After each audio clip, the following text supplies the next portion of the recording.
Hello दोस्तों, तो जैसे कि आपको पता है कि एनटीपीसी की जॉब निकल चुकी हैं, वैकेंसी निकल चुकी हैं। पर इस फॉर्म के बाद, फॉर्म भरने के बाद आपकी कौन कौन से एग्ज़ाम स्टेजेस आएंगी, क्या क्या आपको फॉर्म में पोस्ट की प्रेफरेंस भरनी है, सबकी अलग अलग चॉइस होती हैं। मैं आपको बताऊंगा, अगर आपको ज़्यादा पैसे वाली पोस्ट चाहिए तो आप कौन सी पहली प्रेफरेंस भरो, आपको आराम वाली पोस्ट चाहिए तो कौन सी प्रेफरेंस भरो, और अगर आप लड़की हैं तो आपके लिए कौन सी जॉब इसमें अच्छी रहेगी, किस पोस्ट की क्या सैलरी है, मेडिकल स्टैंडर्ड वगैरह सब कुछ। ठीक है, तो आप देख रहे होंगे सामने जो घड़ी रखी है, मैंने इसलिए रख दी जिससे भाई वीडियो अच्छी सी लगे, है ना। मुझे कुछ मिलता तो है नहीं ज़्यादा दिखाने को अपनी वीडियोस में। और ये मेरी पहली ली हुई घड़ी है, मुझे बचपन से बहुत शौक था घड़ी का। और शुरू में मैंने कभी पहनी नहीं, स्कूल कॉलेज के टाइम में, फिर नौकरी लगने के बाद ये मेरी पहली घड़ी थी, वो भी 50% छूट मिली थी भाई। ठीक है, चलिए इसको थोड़ा सा साइड में रख देते हैं। अगर जिनको नहीं पता मैं बता देता हूँ, मैं हूँ इंडियन रेलवेज़ में सीनियर असिस्टेंट लोको पायलट, जिसको आप सीनियर एलपी बोलते हैं। 2018-19 की जो वैकेंसी आई थी उसमें मैं सेलेक्ट हो गया था और अपना तब से काम कर रहा हूँ। घर पे मेरी पोस्टिंग है, तो मैं इधर दूसरी जॉब्स के लिए बहुत ज़्यादा कोशिश या हाथ पांव नहीं मारता हूँ। ठीक है, कभी कोई कहे यार एलपी में ही खुश हो रहे हो, ऐसा वैसा। मेरे भाई मेरी घर पे पोस्टिंग है, मुझे ज़रूरत ही नहीं है जेई बनने की या फिर कुछ और बनने की। ठीक, चलिए एग्ज़ाम स्टेजेस की बात करें तो आपके सामने कई स्टेजेस आएंगी। और कंपटीशन में पहले ही बता देता हूँ कि अगर आप बात करें कंपटीशन, तो कंपटीशन भाई काफ़ी हाई होने वाला है, हल्का कंपटीशन नहीं होगा। ठीक, क्योंकि एनटीपीसी को आप सीजीएल मानिए, एसएससी का सीजीएल वैसा ही एनटीपीसी है। फॉर्म बहुत ज़्यादा भरे जाएंगे और बच्चे एक से एक आते हैं पढ़ने में। ठीक, सबसे पहले आपके सामने आएगा मेरे दोस्त CBT 1, और उसके बाद जब आप इसको पास कर लेंगे तो आएगा CBT 2। CBT 1 कितने नंबर का आएगा, कितने नंबर का CBT 2 आएगा, ये मैं अभी बात करेंगे। ठीक है, और उसके बाद कुछ पोस्ट के लिए साइको टेस्ट होगा, जिसको आप कह सकते हो स्टेशन मास्टर, और कुछ पोस्ट में मांगी जाएगी टाइपिंग। ठीक, जिसको कि आप कह सकते हैं कि जो भी टाइपिंग वाली पोस्ट है वो टाइपिंग मांगी जाएगी। इसके बाद आपके डॉक्यूमेंट्स चेक होंगे और फिर मेडिकल होगा, फिर एक मेरिट निकलेगी और मेरे दोस्त आपको ट्रेनिंग पे बुला लिया जाएगा। अब बात कर लेते हैं जो आपका CBT 1 और CBT 2 होगा वो कैसा होगा। ठीक है, उसमें किस तरह के क्या एग्ज़ाम पैटर्न रहेगा हमारा। तो दोनों में ही सेम सब्जेक्ट रहेंगे, मैथ, रीजनिंग और जर्नल अवेयरनेस। ये जो जीए है ये दिखने में बहुत छोटा सा लग रहा है, पर जब आप इस जीए को थोड़ा सा अंदर जाकर एक्सप्लेन देखेंगे तो इसी के अंदर हिस्ट्री आता है, इसी के अंदर ज्योग्राफी आता है, इसी के अंदर पॉलिटी आता है, इसी के अंदर इकोनॉमिक्स आता है, इसी के अंदर ही फिजिक्स आती है, इसी के अंदर ही केमिस्ट्री आती है, इसी के अंदर ही बायो आती है। ये मेरा पेन क्यों नहीं चल रहा। इसी के अंदर ही करंट अफेयर्स आती है, इसी के अंदर ही स्टैटिक जीके आती है। तो आपके सामने आपने देख लिया कि कितने सारे सब्जेक्ट इसके अंदर आते हैं।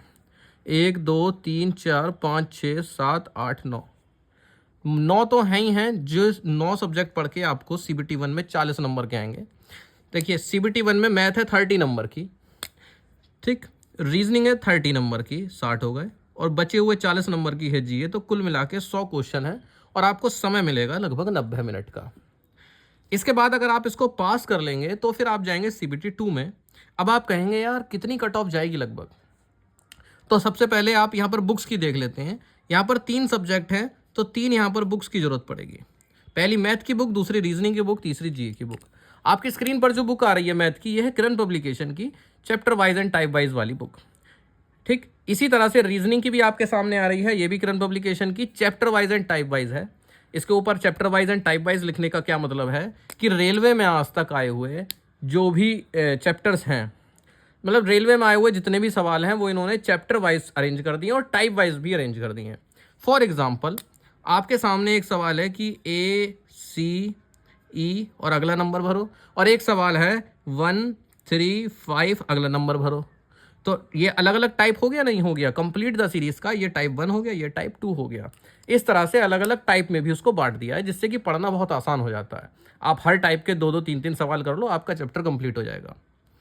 तीसरी बुक है किरण पब्लिकेशन की, ये जीए की सार संग्रह बुक, बहुत अच्छी बुक है। इस पर खान सर का आप फोटो देख सकते हैं पहचान के लिए।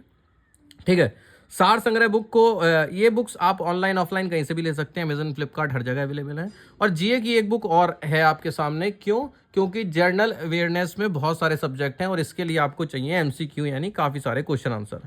जितने ज़्यादा क्वेश्चन आंसर आप करेंगे उतना अच्छा आपके लिए रहेगा। जीकेएस ऐसा सब्जेक्ट है जिसमें कि पहले के यानी पिछले साल के बहुत सारे सवाल रिपीट हो जाते हैं।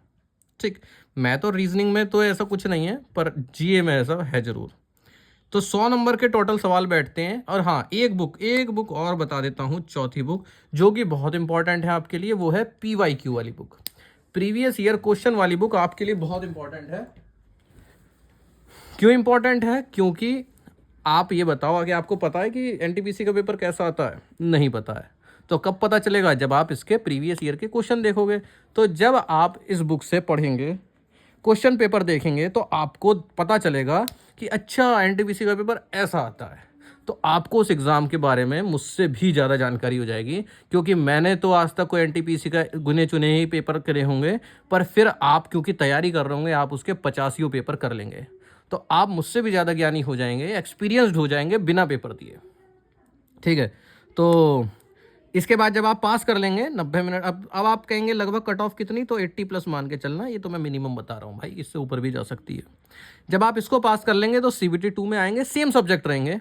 मैथ हो जाएगी 35 यानी 35 नंबर की, रीजनिंग 35 की, और बचे हुए 50 नंबर की जी, यानी कुल मिला के अब आपके सामने उतने ही मिनट यानी 90 मिनट में 120 सवाल आएंगे।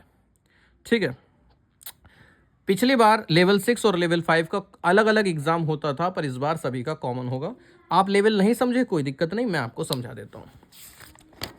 आगे सब बात करने वाले हैं हम कि पोस्ट प्रेफरेंस वाली भी। सबसे पहले आप लेवल समझ लीजिए। यहाँ पर 2 लेवल में पोस्टों को बांटा गया है। लेवल ग्रेड पे के आधार पर बांट देते हैं, अलग अलग लेवल के पोस्ट की अलग अलग सैलरी होती है। यहाँ पर लेवल 6 पे है आपके सामने 2 पोस्ट, चीफ कमर्शियल कम टिकट सुपरवाइजर और स्टेशन मास्टर की। जो मैंने रेड में लिखा है ये है इनका मेडिकल स्टैंडर्ड। इसमें B2 मेडिकल मांगा है और इसमें A2 कैटेगरी का मेडिकल मांगा है। यानी कि अगर आप कलर ब्लाइंड हैं ऐसा समझिए, A2 का मतलब होता है 6/9 और 6/9, इससे ज़्यादा आपकी वीक आंखें नहीं होनी चाहिए, A2 का मतलब। और B2 का मतलब है 6/9 6/9, चश्मा लगा के मिनिमम इतनी होनी चाहिए। ठीक है, मैं आपको अलग से चार्ट दिखा दूंगा, आप समझ जाओगे, अभी छोड़ो उसको। आप देखो सैलरी, चीफ कमर्शियल कम टिकट सुपरवाइजर और स्टेशन मास्टर क्योंकि लेवल 6 में आते हैं, तो इनकी सैलरी एक मोटी मोटी लगभग 65,000 के आसपास होती है। ठीक, इसके बाद 3 पोस्ट निकली हैं लेवल 5 में। पहली पोस्ट है ट्रेन मैनेजर, जिनका कि ग्रेड पे कम होते हुए भी लगभग इनकी सैलरी 80,000 के आसपास बैठती है। ठीक, और 2 पोस्ट जो बची हुई हैं वो एक ऑफिशियल जॉब टाइप की हैं, जूनियर अकाउंट असिस्टेंट कम टाइपिस्ट, और तीसरी है सीनियर क्लर्क कम टाइपिस्ट। तो इसमें टाइपिंग मांगी जाएगी और स्टेशन मास्टर में साइको टेस्ट होगा। इसमें C2 कैटेगरी का मेडिकल है, यानी अगर कोई कलर ब्लाइंड भी है तो वो भी इसको भर सकता है। सैलरी मोटी मोटी लगभग समझिए 50,000 रुपये के आसपास होगी। अब आते हैं अपने मेन मुद्दे पर। मेन मुद्दा है हमारा दोस्त पोस्ट प्रेफरेंस।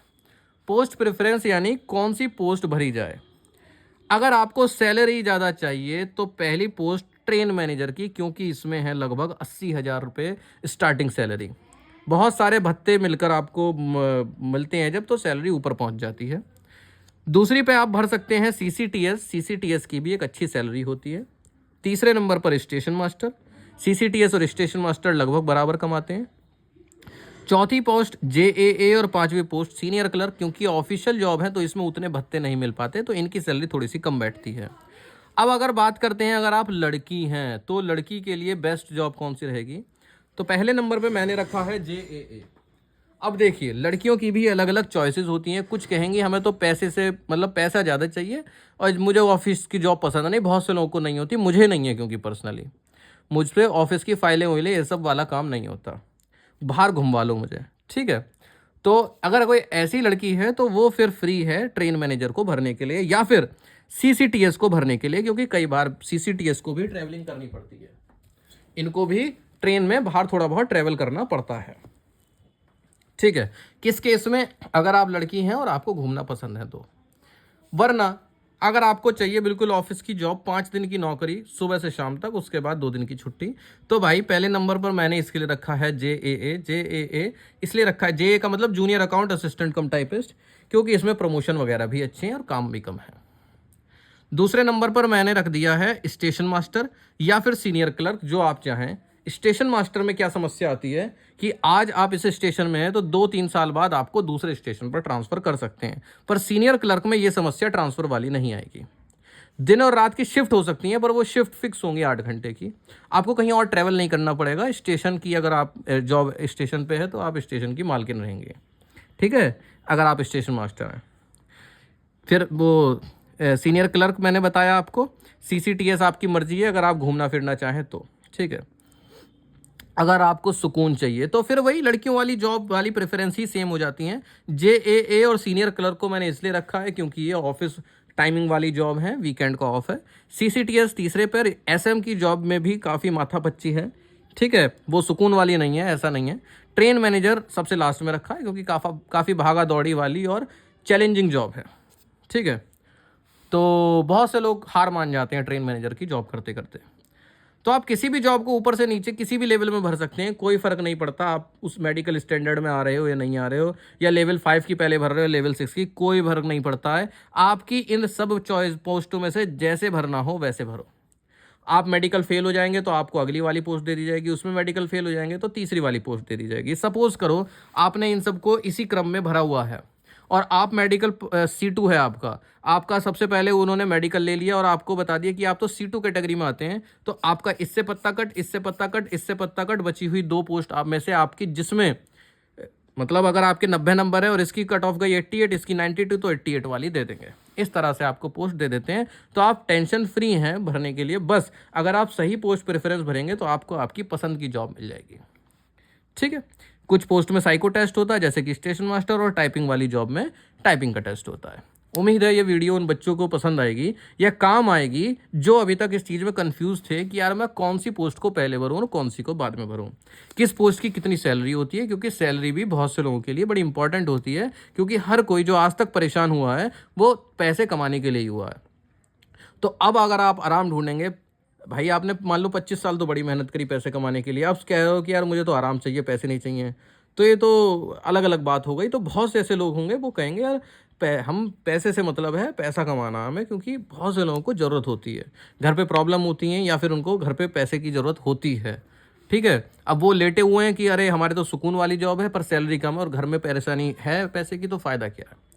आपके जो भी सवाल रह गए हो, कन्फ्यूज़न हो, आप मुझसे कमेंट में पूछ सकते हैं। जो भी मुझे कमेंट सही लगते हैं, देखो वैसे तो मुझे जॉब के साथ और काम के साथ बड़ी कम समय मिल पाता है, फिर भी मैं कोशिश करता हूँ कमेंट पढ़ने की, और अगर उसमें जो जेन्युइन कमेंट होते हैं अगर वो मेरे सामने आ जाते हैं तो भाई मैं उनकी पूरी पूरी कोशिश करता हूँ रिप्लाई देने की। बहुत बार नोटिफिकेशन नहीं आता मेरे पास कमेंट्स का, तो मैं उसमें कुछ कर नहीं सकता, मुझे पता ही नहीं चलता कि ये कमेंट भी हैं।